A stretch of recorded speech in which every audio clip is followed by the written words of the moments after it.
দিচ্ছি খুলে। একটা আছে, একটা নাও।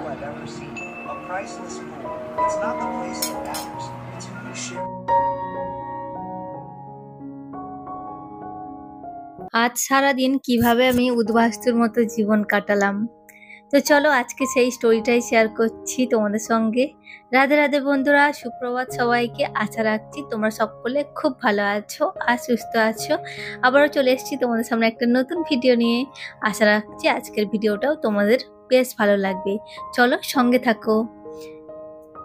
চলো আজকে না প্রথমে তোমাদের সঙ্গে কয়েকটা কমেন্ট শেয়ার করছি, যেগুলো না বললেই না।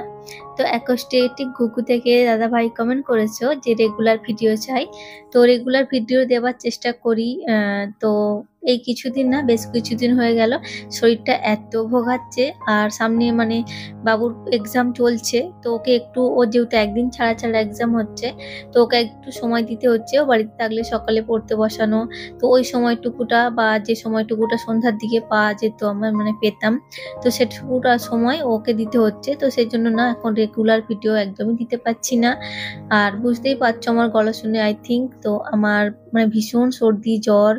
তো কয়েকদিন ধরে মানে বেশ কিছুদিন, 15 দিন অন্তর হয়ে গেল। তো শরীরটা খুবই খারাপ, তো তার জন্য রেগুলার ভিডিও দিতে আমি একদমই পাচ্ছি না।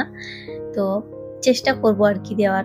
আর একজন দিদিভাই আমাকে কমেন্ট করেছো শরীর টরীর খারাপ নাকি, মানে ভিডিও দিই না বলে আমায় জিজ্ঞেস করেছো। তো হ্যাঁ দিদি ভাই, শরীরটা একটু খারাপ ছিল, তো তার জন্য রেগুলার ভিডিও দিতে পারিনি। বাট তুমি যে আমাকে জিজ্ঞাসা করেছো, এটা আমার কাছে অনেক বড় পাওয়া। সত্যি কথা বলতে কি, এখনকার দিনে না এরকম মানুষ দেখায় যায় না, নিজেদের হলেও না, মানে এমনও কিছু মানে মানুষ আছে নিজেদের মধ্যেও, যে যারা মানে বলা তো দূরের কথা, ফিরে তাকায়ও না। তুমি যে আমাকে জিজ্ঞেস করেছো, আমি অনেক খুশি হয়েছি। এভাবেই আমার পাশে থেকো আর আমাকে কমেন্ট করতে থেকো, অবশ্যই আমি তোমার পাশে থাকবো।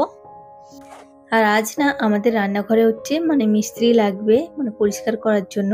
ওই যে বললাম তোমাদেরকে প্রথমেই যাযাবের মতো জীবন কাটাবো, তো তোমরা দেখতেই পাবে কিরকম অবস্থাটা। তো চলো, এর আগে আমার অনেক কাজ মানে কর্ম সারা হয়ে গেছে। ওদিকে মেশিনে জামা কাপড় দিয়েছিলাম, সেগুলো মেলে দিয়েছি।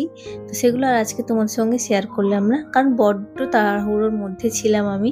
মানে সমস্ত কিছু ওই দিক থেকে রান্নাঘর থেকে বাইরে বের করানো। তারপর মানে উনি এসে গেছেন 7টা নাগাদই চলে এসেছেন। তো মা কিছুটা বের করেছে আর রান্নাঘর থেকে জিনিসপত্র যেগুলো ছিল, আর বাকিটা হচ্ছে গিয়ে আমি একটু করেছি। বাকি তোমার মানে বাবুকে স্কুল গাড়িতে দিয়ে আসার, টিফিন বানানো, ওকে রেডি করে মানে দিয়ে এসেছি। তারপর হচ্ছে গিয়ে এসে একটু করে দিয়েছি, তো মাই অর্ধেকটা করে নিয়েছিল। আর এদিকে দেখো এখন আমি ছাদে 3 দিন মানে 3 দিন নাগাদ আর কি আমাদের এদিকে মানে প্রচন্ড রোদ দিচ্ছে। তো তার জন্য গাছের গোড়াগুলো দেখলাম একটু শুকিয়ে গেছে, তো সেই জন্য ওগুলোতে একটু জল দিয়ে আসলাম। আর হচ্ছে গিয়ে জামা কাপড়গুলো মেলে দিয়ে এসেছি, তো আবার যাব একটু পরে। তো এই যে দেখতেই পাচ্ছ ওইদিকে রান্নাঘর আমার কি অবস্থা, আর এইদিকে দেখো সমস্ত কিছু কিন্তু বের করে রাখা রয়েছে। আর এটা দেখছো কতদিন ধরে পরিষ্কার হয়নি, কি নোংরা হয়ে গেছে। তো এদিকে এনসিপিটা ফেলা ছিল বাবুর জন্য। তো এই যে দেখো এখন হচ্ছে মিস্ত্রি দাদা কাজ করছে এখানে। আর সকালে ওই চা খাওয়াটা আর কি হয়েছে শুধু কোনো রকমে। আর ফ্রিজ থেকে মাছ টাছগুলো বের করে ওইদিকে রেখে এসেছিলাম। আর এই যে দেখো রান্না করছি এখানে, সামনে দূরের সামনেটাই করে রান্না করছি। আর এখানে দেখছো এই শালুকগুলো কত বড় বড়, মানে পুরো আমার সমানে, আমার থেকে বড়। কারণ এই একটা ওভেনে না মানে একটা হতে অনেকটা করে সময় লাগছে, তো যার জন্যে সমস্ত মানে সবটা বানাতে পারিনি। তো এইটা আর কি কেটেছিলাম ঠিকই, তবে এটা না আর রান্না করা হয়ে ওঠেনি, কারণ একটা করে হতে হতে অনেকটা সময় চলে গেছিল। আর এই শালুক আসলে আমাদের বাড়িতে অবশ্যই কিন্তু নিম পাতা দিয়ে তেতো খাওয়া হয়। তো ওটা তেতোই বানানোর জন্য মা নিম পাতাটাও কিন্তু পাঠিয়েছিল, কিন্তু সেটা আর হলো না।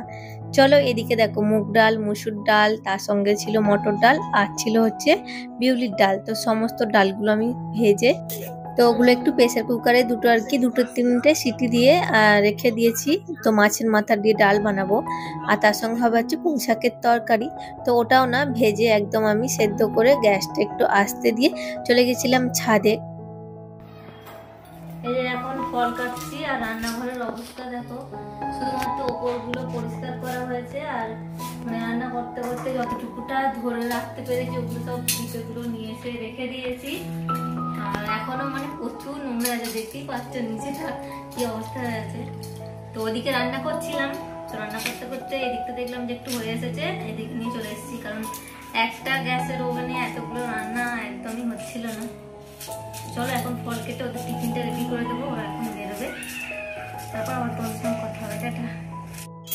তো এখন হচ্ছে তোমার দাদাভাই মানে খেয়ে বেরিয়ে গেছে, আর হচ্ছে আমি এদিকে টিফিনটাও রেডি করে দিয়েছি। আর এখন দেখো এই যে ক্লিন করা যেগুলো আর কি পাথরের মধ্যে দেয়, তো ওটাই হচ্ছে এখন একটু দিচ্ছি। শুধুমাত্র ওই ওপর গুলো পরিষ্কার করে দিয়ে গেছে, বাট নিচেটা আমি পুরোটা আবার ঝাড় দিয়েছি। তো যে সমস্ত নোংরাগুলো ছিল ঝাড় দিয়ে ফেলে দিয়ে এই যে দেখো এখন হচ্ছে টাইলস ক্লিন করা হচ্ছে, যেটা পাওয়া যায়, তো ওটাই এখন আমি একটু দিয়ে দিচ্ছি। দেওয়ার পর হচ্ছে একটু যেগুলো আর কি মোছা থাকে, তো মোছা দিয়ে একটু ঘষে দেবো আর কি, কারণ সব সময় না মানে সবজি টবজি এমনি কখন কাটা হয়ে যাচ্ছে বা বাবু কখন কিছু ফেলে দিচ্ছে, সেগুলো অনেক দাগ হয়ে গেছে টাইলসের মধ্যে। তো তার জন্য ভাবলাম যে সবসময় তো আর এরকম ভাবে ক্লিন করাও হয় না, তো ভাবলাম যে একদম হচ্ছে যখন পুরোটাই ক্লিন করে নিই।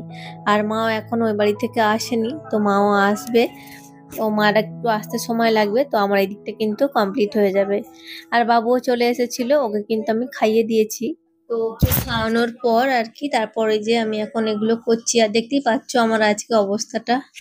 তো এখনো পর্যন্ত এগুলো আর কি 2-3 বার ধরে মুছেছি, মোছার পর সব ঠিকঠাক করে রেখে তো তারপর হচ্ছে মা আসলে খাবো। তো এখন বাজে ঘড়িতে হচ্ছে 4টে, চলো তোমাদের দেখাই। এই যে দেখো এখন ঘড়িতে পুরো 4টে বাজে, 4:10 হয়ে গেছে অলরেডি। তো এখন আর কি সবে মাত্র খেয়ে আসলাম রুমে, এবার একটুখানি রেস্ট নেবো, তারপর হচ্ছে বাবু ম্যাম আসবে, তো ওকে বইপত্র দিয়ে আসবো, আবারও বিকেলের কাজ যেগুলো আছে সেগুলো শুরু হয়ে যাবে। চলো একটু রেস্ট নিই, সকাল থেকে মানে নাচে হাল, মানে বুঝতেই পারছো অতগুলো মানে জিনিসপত্র সমস্ত কিছু রাখা মোছা, তো একটু আর কি চাপের মধ্যেই ছিলাম। তো তারপরে যে দেখো এখন বিকেল হয়ে গেছে, তো বিকেলে বাবুকে একটু ফল কেটে দিয়েছি, ও অ্যাপেলটা খেতে বেশি পছন্দ করে, তো ওকে একটু অ্যাপেল কেটে দিয়েছি, ও আর কি গিয়ে ওটা খাবে। আর ও একটু পরে হচ্ছে গিয়ে ম্যাম আসবে পড়ানোর জন্য, তো ও চলে যাবে, তো ভাবলাম যে কিছু একটু খাইয়ে দিই। তো খাওয়া হয়ে গেলে আর কি তারপর হচ্ছে আমি যাব ওপরে, জামা কাপড় আছে কয়েকটা, তো দুপুরে আর যাওয়া হয়নি, যে যে কটা জামা কাপড় আছে সেগুলো আর কি তুলে নিয়ে আসবো। আর এখানে দেখছো খটখটে হয়ে কি সুন্দর জোনটা শুকনো হয়ে গেছে আমার। তো বেশ কয়েকদিন হয়ে গেল না তোমার দাদাভাই আর কি মানে কেনা জন খায়, কিন্তু ওর এটা এই জনটা আর কি ঘরের জনটা বানানোটা বেশি ভাল লাগে। তো বেশ কয়েকদিন ধরে আর কি মানে হচ্ছিল না, বৃষ্টি হচ্ছিল না, তো রোদ করছে এই 2 দিন। তো দেখো 2 দিনের মধ্যে না আমার পুরো জনটা সুন্দরভাবে শুকিয়ে গেছে। তো এর মধ্যে হচ্ছে লবণ, একটু বিট লবণ, আর একটু দিয়েছি হচ্ছে লেবু, পাতি লেবুর রস, তো ওটা দিয়ে হচ্ছে গিয়ে শুকনো করে রেখেছি।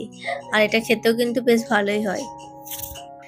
খাওয়ার পরে না ওই একটু মুখটা একটু আনচান আনচান করে, যে একটু কিছু হলে মুখের মধ্যে ভালো হয়, তো ওই জন্য আর কি জনটা রাখা। তো চলো একবার তোমাদেরকে ঘুরিয়ে দেখে দিই আমার রান্নাঘরটা, যে পরিষ্কার করার পর কেমন লাগছে। এই যে দেখো আমি সমস্তটা গুছিয়েও নিয়েছি। আর দুপুরে আসার পর না বাবুর বোতল আর টিফিন বক্সটা বের করা হয়নি, ওটা একটু বের করে দিলাম। চলো আমার পুরো ভিডিওটা কেমন লাগলো জানিও। আগে আমার অনেক গল্প অনেক কথা তোমাদের সঙ্গে হতে থাকবে। আজ তবে আসি, দেখা হবে।